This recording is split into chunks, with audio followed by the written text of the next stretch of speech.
مولانا مودودی صاحب بھی ایک شخص گزرے ہیں جنہوں نے اپنے مطالعے سے بہت بڑا مطالعہ کیا اور کافی حد تک دین کی واقفیت حاصل کی،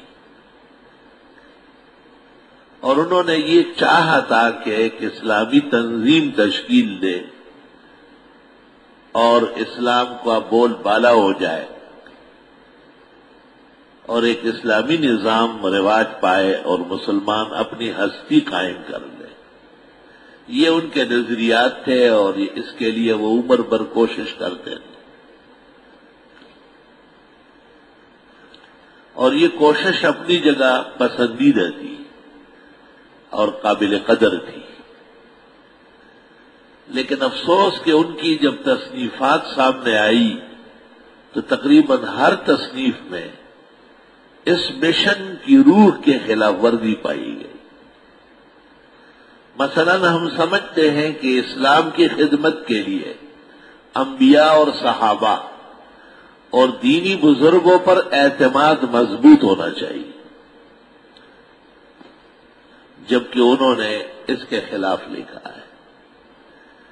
موسیٰ علیہ السلام کو جلباز فاتح لکھا ہے، یونس علیہ السلام کو منصب نبوت کی ادائیگی میں کوتاہیوں کا مرتکب لکھا ہے، داؤد علیہ السلام کو غلط سوسائٹی سے متاثر لکھا ہے، صحابہ کو لکھا ہے کہ ان پر یہودی اخلاق کا اثر تھا،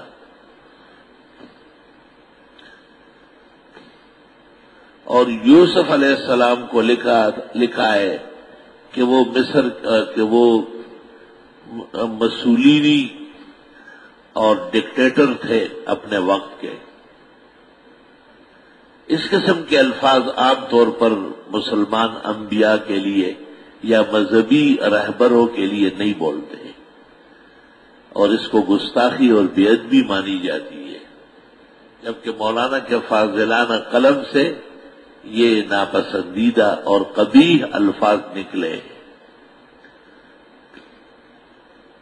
میں اپنی جگہ جب اس پر بحث کروں گا آیات کے ذیل میں تو پھر ان کی کتابیں پیش کروں گا اور ان کی جلدیں اور صفحے بتاؤں گا۔ ابھی تو مشتی اصحر واری زمانہ کندی اوچوں،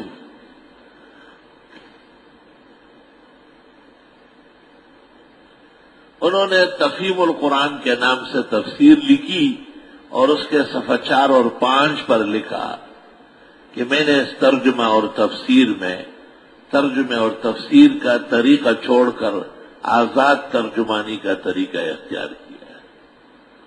یہ لفظ بھی غمازی کرتے ہیں کہ آگے چل کر کوئی بہت بڑی عمارت دین کی ڈھانے والے ہیں۔ کیونکہ مسئلہ تو یہ ہے کہ آدمی محتاط رہے۔ یہ کیا بات ہے کہ آپ ترجمے اور تفسیر میں گزشتہ تفسیر اور ترجموں کی پابندی نہیں ضروری سمجھتے ہیں؟ ظاہر ہے جب تک آپ اس کی پابندی کو ختم نہیں کریں گے آپ نوح علیہ السلام کے بارے میں نہیں لکھ سکتے کہ حقیقت میں جتنا معیار ایمان کے لیے ضروری ہے کبھی کبھی اس معیاری ایمان سے نبی بھی نیچے گر جاتا ہے۔ سورۃ ہود میں لکھا ہے جہاں انہوں نے کافر بیٹے کے لیے نجات کی دعا کی۔ سوال یہ ہے کہ جب آپ یہ کہتے ہیں کہ نوح علیہ السلام معیاری ایمان سے گر گئے تو جس وقت گر گئے اس وقت ایمان والے ہیں یا نہیں؟ چھت سے جب آدمی گر جائے تو چھت پہ نہیں ہوتا، تو پیغمبر کو بے ایمان کہنا یہ کہاں کا انصاف ہے؟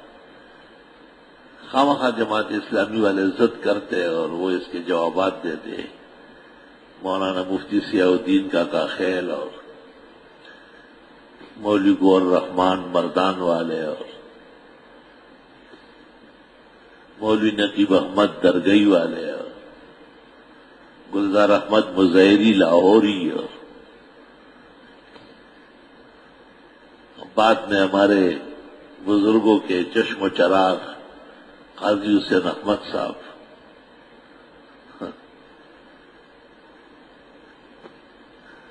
کوئی یہ نہ سمجھے کہ کوئی بھی فرد ان کا کم موجودی ہے، سب جچے تلے پکے، قاضی صاحب یہاں مہمان تھے اور مجھ سے جھگڑا کر گئے.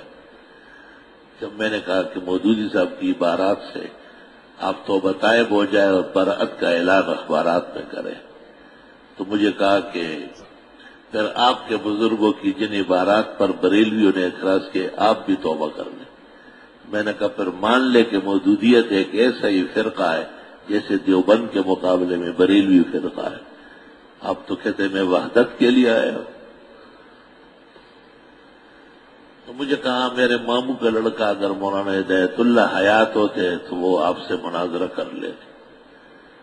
میں نے کہا اگر مولانا ہدایت اللہ پر فیصلہ ہو تو اتفاق سے ان کا ایک کیسٹ موجود ہے، اور اس کیسٹ میں حضرت نے اس طرح کہا ہے کہ میری پھوپھی کا لڑکا ہے قاضی حسین احمد، اور ان کی بہن میرے پاس ہے اور میری بہن ان کے پاس ہے.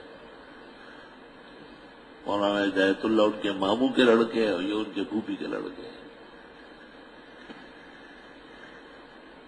اور فرمایا کہ چند دن پہلے قاضی صاحب تشریف لائے تھے تو انہوں نے سامنے ٹوٹی پر مغرب کے لیے وضو کیا، تو کہا فرمایا میں یہاں سے دیکھ رہا تھا اس کو ایسا، تو پیروں پر انہوں نے ہاتھ پھیرا، جرابوں پر مسح کیا. کہا جب وضو کر کے اس طرف آئے تو میں نے کہا آپ نے پیر نہیں دھوئے؟ تو انہوں نے کہا کہ مسح کر لیا. کہ میں نے کہا یہ تو خف شرعی نہیں ہے، یہ تو جرابہ ہے اور جرابوں پر مسح نہیں ہو سکتا. تو قاضی صاحب نے کہا کہ مولانا مودودی نے لکھا ہے کہ ہر طرح جرابوں پر مسح جائز ہے. تو یہ حضرت کی آواز میں کیسٹ موجود ہے. تو حضرت نے فرمایا کہ میں نے ان کو کہا کہ یہ جماعت اسلامی اور مودودی صاحب کو آپ کن کی طرف سے جانے لگے؟ کہ آپ کی وجہ سے جاننے لگا ہوں. کہ آپ میری سن لو، اگر بروز محشر نجات چاہیے، ایمان چاہیے، تو اپنے ایمان کو اور نماز کو مولانا مودودی صاحب کے فقہ سے بچائیے.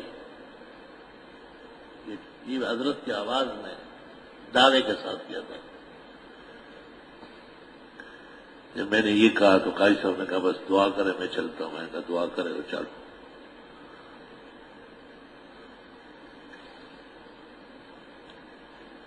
جب یہاں سے گئے تو لاہور منصورہ میں انہوں نے ایک اجلاس طلب کیا اور میرے متعلق کہا کہ اس سے بہت تنگ ہو.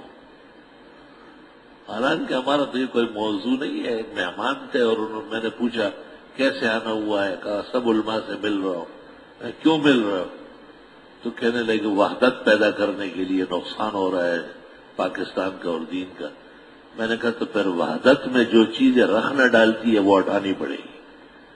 کہ وہ کیا ہے؟ میں نے کہا مولانا مودودی کی عبارات، تفہیم القرآن، تفہیمات اور احیاء تجدید دین،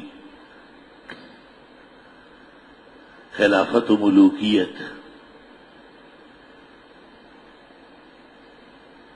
بہرحال اس وقت صرف تفسیر سے متعلق گفتگو ہے کہ مولانا کی طرف جو تفسیر ہے تفہیم القرآن، اس کے ترجمے میں اور تفسیر دونوں میں تحریف کا ارتکاب ہے. اور وہ بجا طور پر جیسے عبد الماجد دریابادی نے لکھا ہے کہ تفسیر جسے تفسیر کہنا مشکل ہے. یقیناً وہ تفسیر نہیں رہی بلکہ اس میں تحریف کا ارتکاب زیادہ ہے.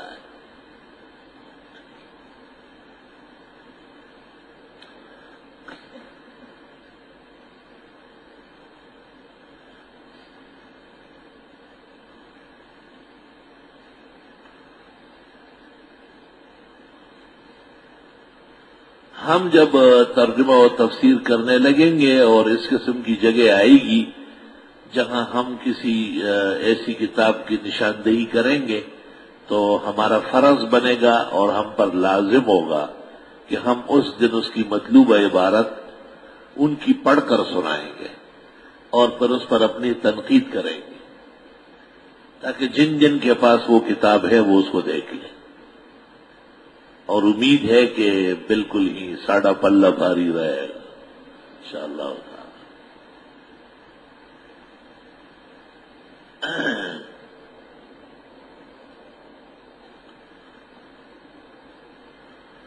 اللہ اکبر و کبیرہ۔